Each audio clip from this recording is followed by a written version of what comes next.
So we're heading into an election year here in the U.S. We have seen how, let's say, Trump and Biden, we don't know if those will be the two final candidates, but of course that's looking to be the case. How would you compare them in terms of their engagement, their rhetoric, and their relationship with Beijing?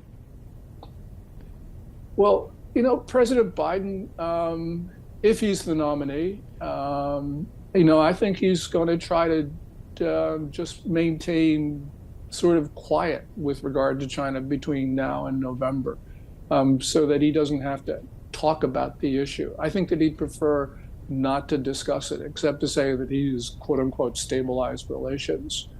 Trump on the campaign trail hasn't said very much about China.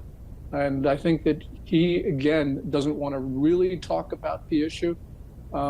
But China can make itself a campaign issue, which is unavoidable. And it's probably going to try and test our system in the run-up to the November elections.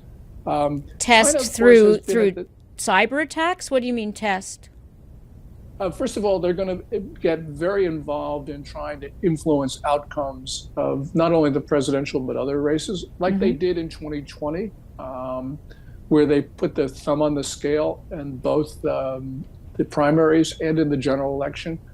But also, I think that they are just going to generally continue to do what they have done, and that is to try to sow discord. So they'll be involved in that.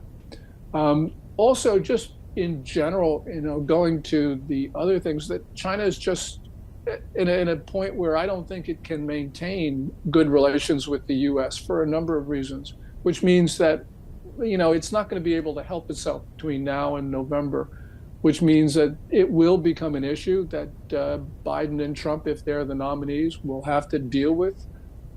So, I tend to think the two candidates will want to fight it out on other issues. But nonetheless, China will force them to talk about relations with that country.